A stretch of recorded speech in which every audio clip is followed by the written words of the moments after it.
Good morning and welcome to Unfiltered Vision News.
Well, good morning and welcome to Unfiltered Vision News, bringing you the news unfiltered Monday through Friday, 7 to 9 a.m. Eastern.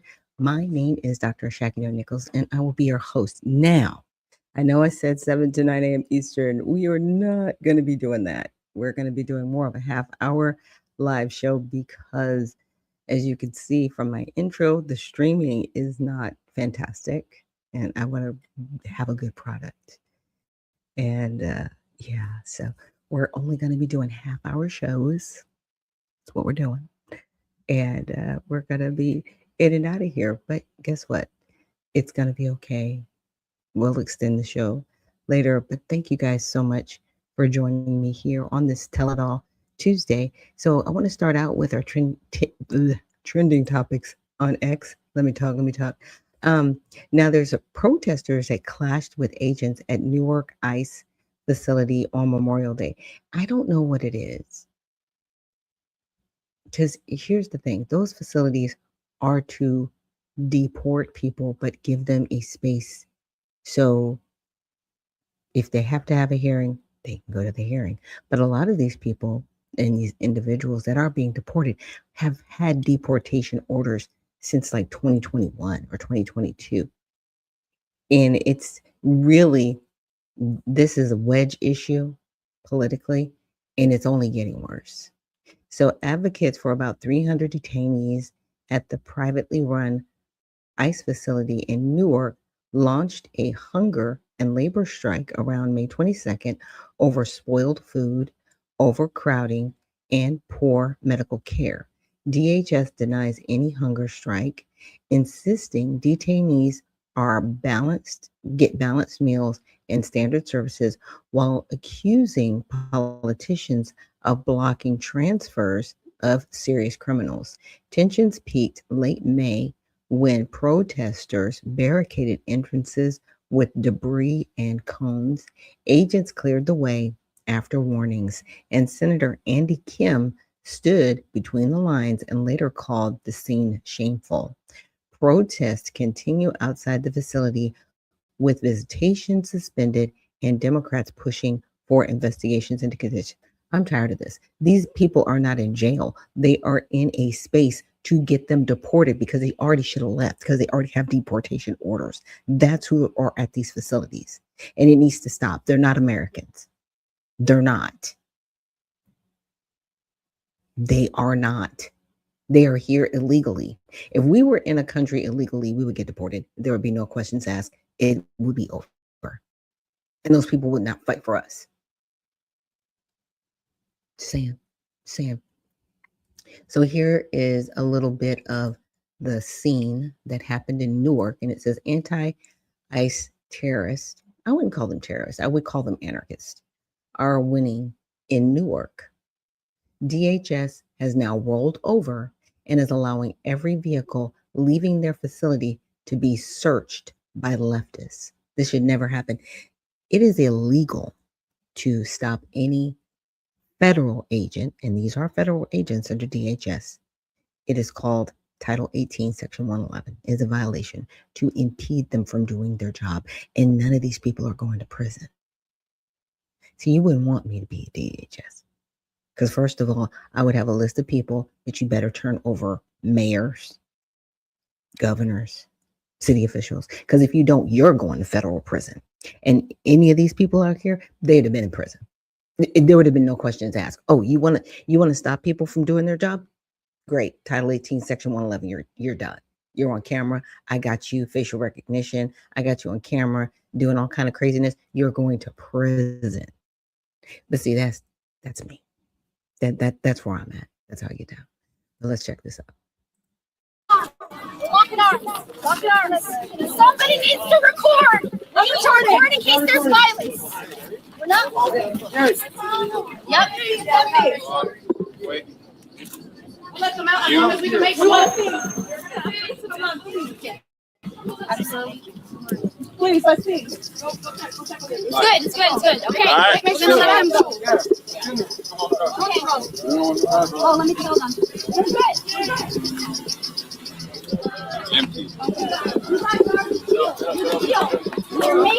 You're amazing. Thank you. This is impeding federal agents from doing their job. Are you serious right now?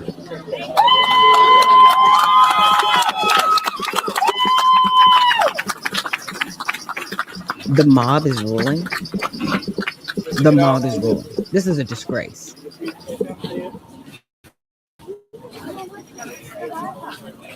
And they're searching the cars.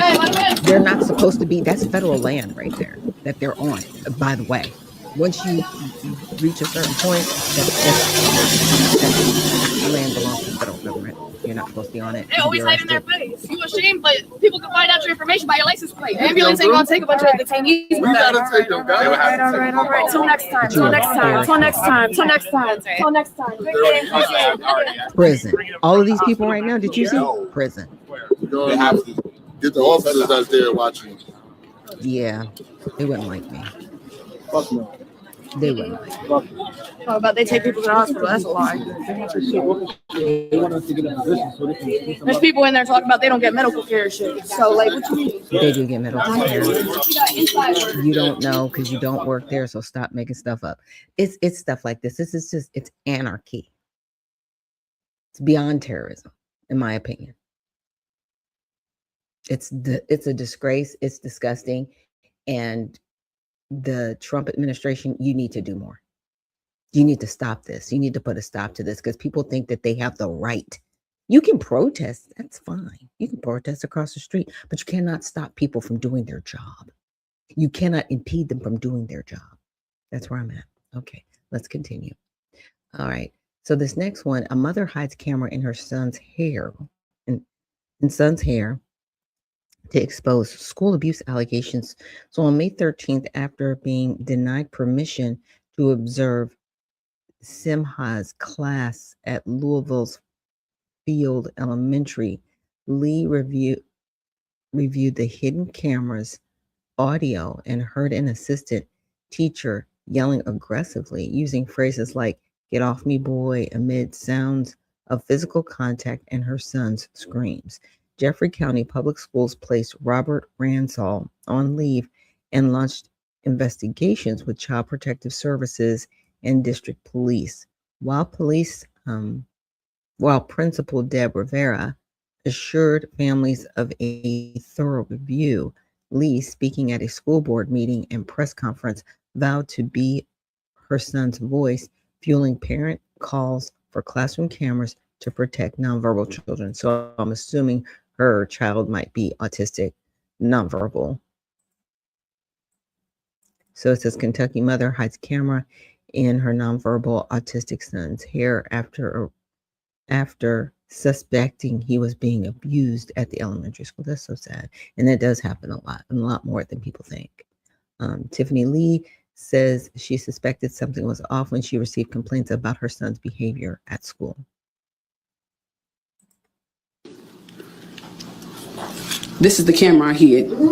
As his mother, I knew in my heart something was not right. I ordered a camera to be my son's eyes, his ears, his voice. I secretly hid the camera in his hair and sent him off to school on May 13th. And when I said I hid it, this is the camera I hid. So let's be clear. Get off of me now. Get off of me now.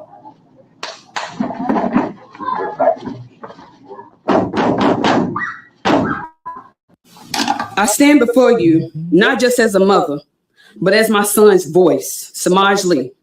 And standing with me is his father, James Baker.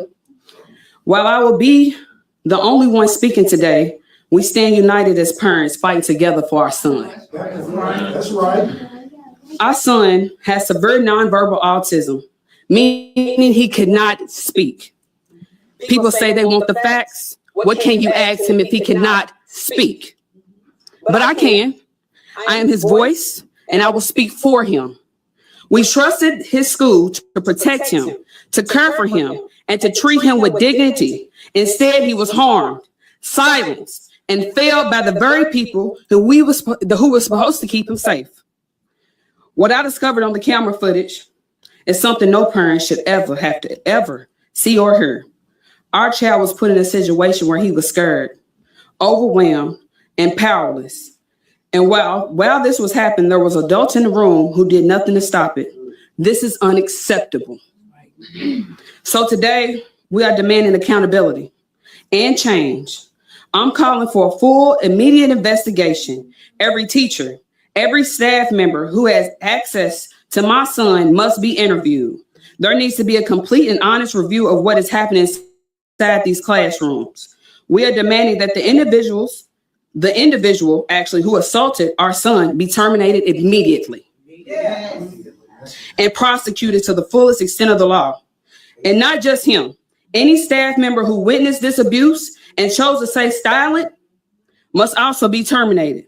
Silence is not a face of abuse, and just to be quiet and keep it going, it's you being complicity. My son has severe nonverbal autism. He cannot speak, but I can.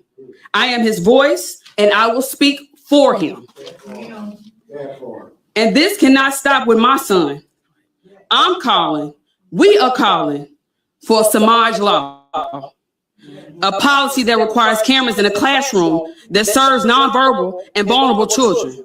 Our children deserve protection, transparency, and accountability at all times, not just when something goes wrong. No parent should have to question whether their child is safe at school. No child should suffer in silence because they cannot speak. My son deserves justice, and we will not fight. I will not stop fighting until he gets it, until no other child has to change or has to go through this. I am his voice, his eyes, his ears. He cannot speak, but I will speak for him. Justice for Samaj. Yeah. And we're definitely praying for that mom. Because, see, what we don't realize is that this kind of thing happens a lot, especially to children with special needs. And it shouldn't be happening, but it is. And there has to be some accountability, period. So we're definitely praying for that mom, that family, that little boy. Because, from here on out, he's going to be afraid. And he already can't speak. And to the other part of it, there are a lot of nonverbal children in the past, I want to say decade. What's causing this? That should be the bigger question we should be asking. Why can't our children speak? And when they can't speak, why can't they read and write? And they're being sent to school, public education, foreign education that they're not getting. So something has to give and something has to be done. And it is our job as the citizens of this country to make sure that it's fixed and the rights are wrong and the wrongs are steered in the correct way, I should say.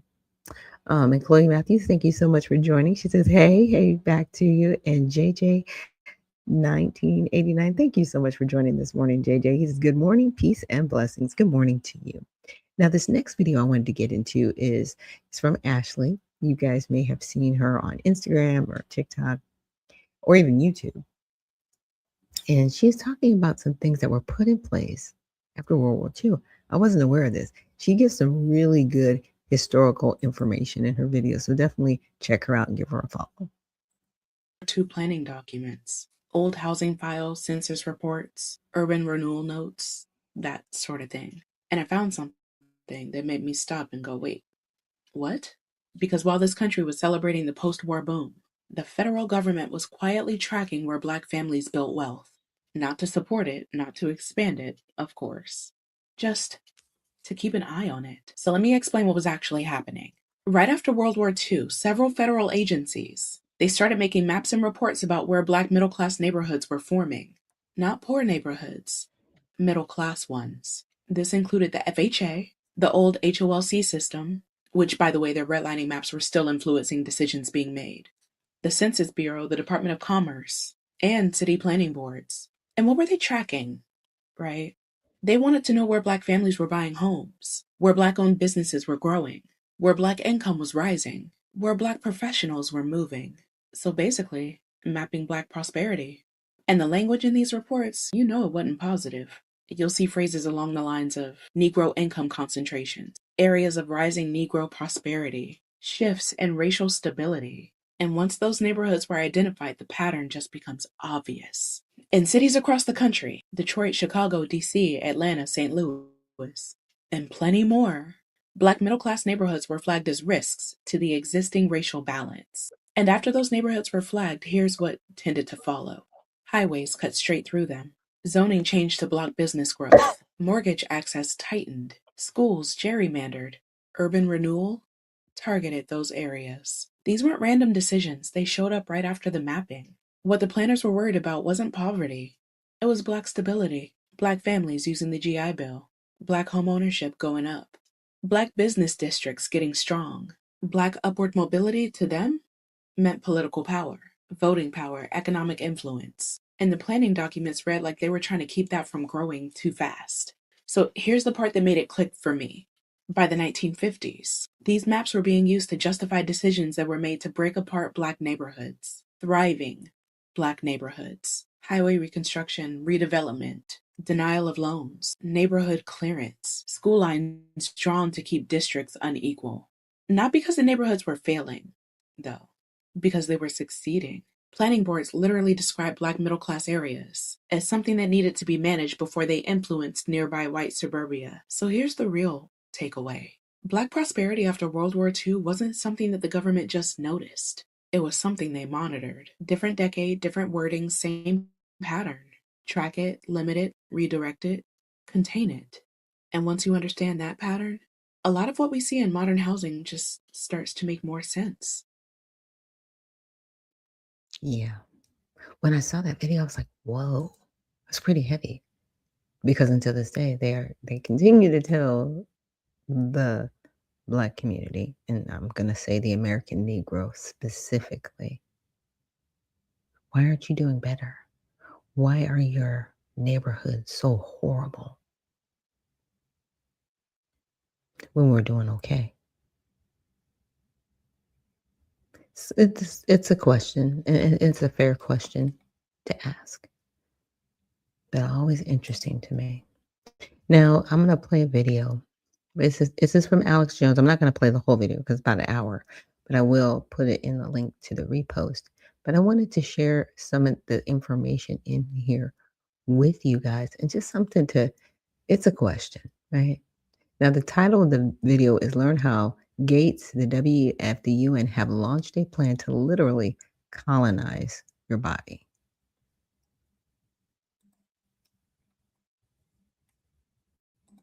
Thousands of studies, reports. We knew day one what it was, a race immune system. We saw the immediate death spike when they started the shot. We saw the head scientists say, oh, this is great. It's going to raise your immune system. We're going to make all this money.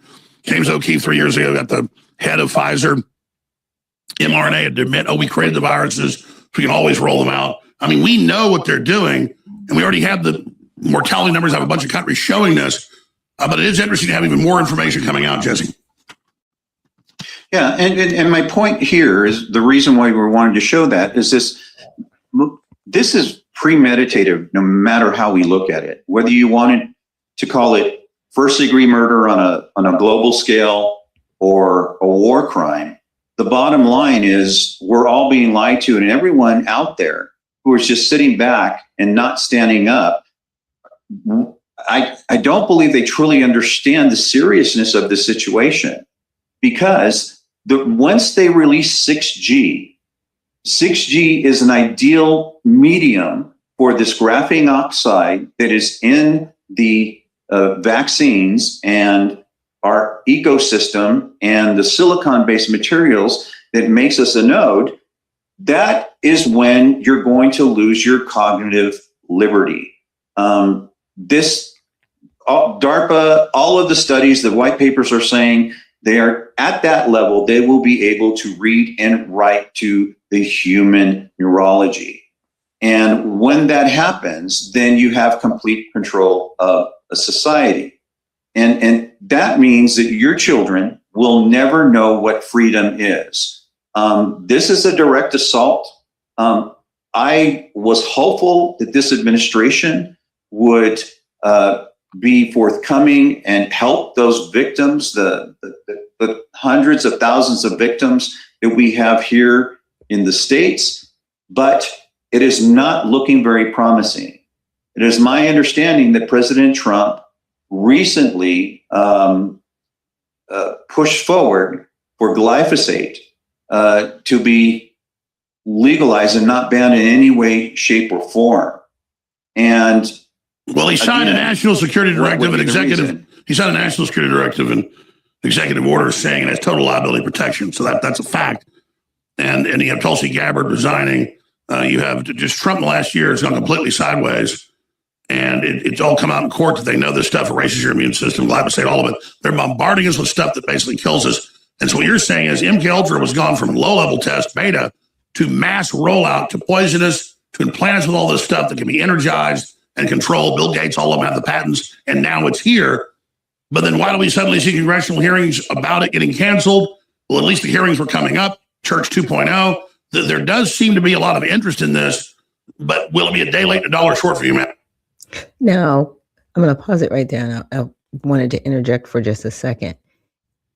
Remember, I don't know if people are aware of this, but they keep talking about a zombie apocalypse happening. Zombies. Just remember, a zombie can walk around amongst us. And you may not even know that you're next to a zombie until you try to interact with them. Have you ever seen somebody on their phone and they're so engaged in their phone that they look at you with this dead stare? Because their mind is just so engrossed in somewhere else, right? Have you ever seen people like walk into things because they're on their phone while they're walking? We already have zombies. So imagine now things that are put in place to cause a level of frequency that can literally take over your mind. Anybody remember seeing the movie The Kingsman? Yeah, that kind of stuff. You know, we look at it for entertainment. We're like, wow, that could never happen. Yes, it can. And it is. It's just happening at a lower level. So.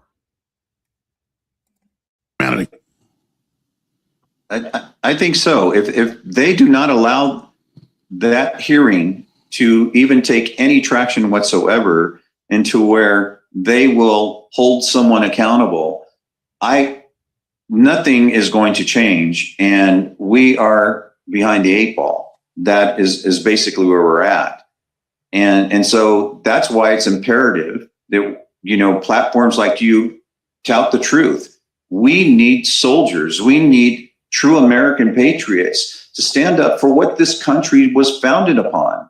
You know, the American dream is basically being confiscated by foreign influence and a bunch of corrupt officials who are just greedy and selfish.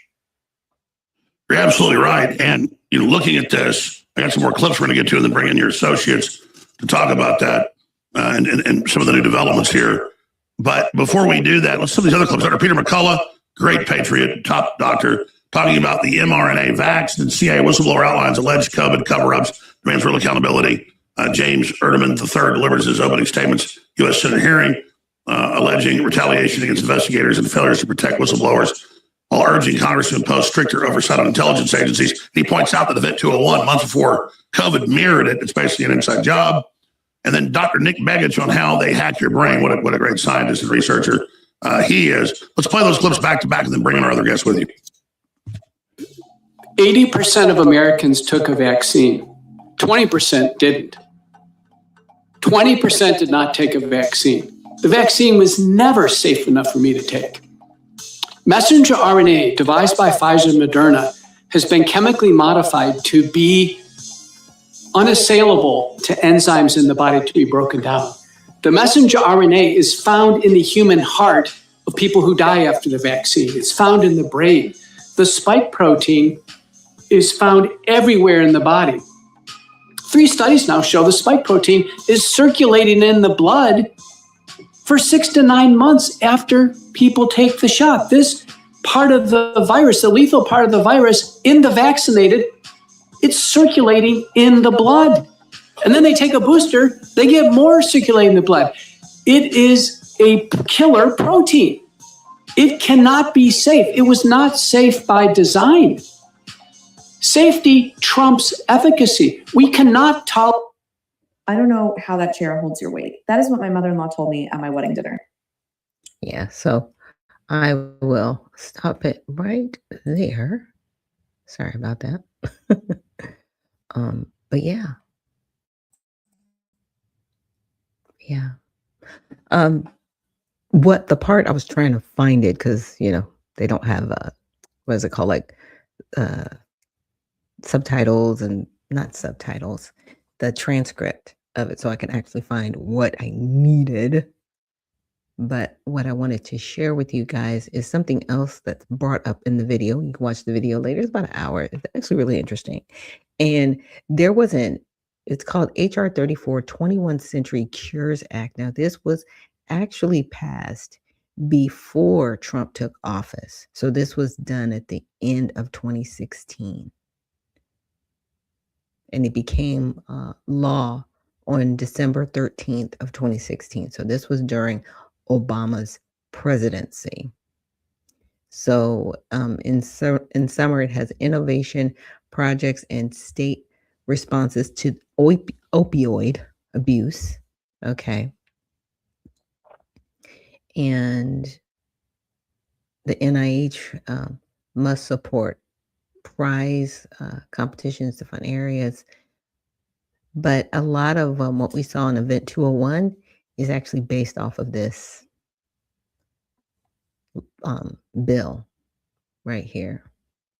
And it outlines some different things under HHS. So in Section 221, it says the bill establishes the next generation of researchers innovative in the NIH to promote, provide, and improve opportunities for new researchers and earlier research independence. So when Fauci, if everybody remembers, he was on camera saying, you know, Trump's going to have to deal with some things he didn't think he would need to deal with, like a pandemic. And it's interesting how this was put in place right before Trump took office. So in here, you're going to find a clause. And like I said, I'll put this in the repost and outline it. But pretty much from that video, the gentleman was stating that there's a place in here which states that the federal government can actually do research on all of us, citizens, without our consent. And if it, unfortunately, it does, I'm paraphrasing when I say this, allegedly, when if it does lead to death, they won't be held liable because death is something that's an everyday occurrence from their research. So the reason why I'm bringing this up is because when everything happened during 2020, right, when all that stuff came about, unfortunately, they were able to release products, right, saying that they were trying to help stop what was going on, even though they were the masterminds behind it. And that's been proven. It's in testimony. It's out there. And even though it led to, unfortunately, people becoming unalived, under this act, it protected the researchers. It protected the companies that did this. I know people are upset that Fauci, the what was it? I can't find my words today. I'm sorry. But basically, the time clock, the statute of limitations ran out on them actually holding him accountable. But in my opinion, could they have held him accountable when he was working under this bill that is in place right now? Those are questions that we all should be asking. And again, like I said, I will outline this and when I do my post of the show and let you guys know the particular section that you need to check out and read for yourself and make sure that you're reading and studying all these things, because right now things are moving so fast. We have wars, we have rumors of wars, we have all of these things going on. But the reason why I do this show is to remind us all that God is greater than any of these things going on. Always. And our hope is where our strength lies. And our faith. So don't give up. All right. So that will do it for today for Tell It All Tuesday. And we will be back tomorrow with Women in Wellness Wednesday. And so remember, stay well, stay focused, and stay unfiltered. We'll see you in the next one.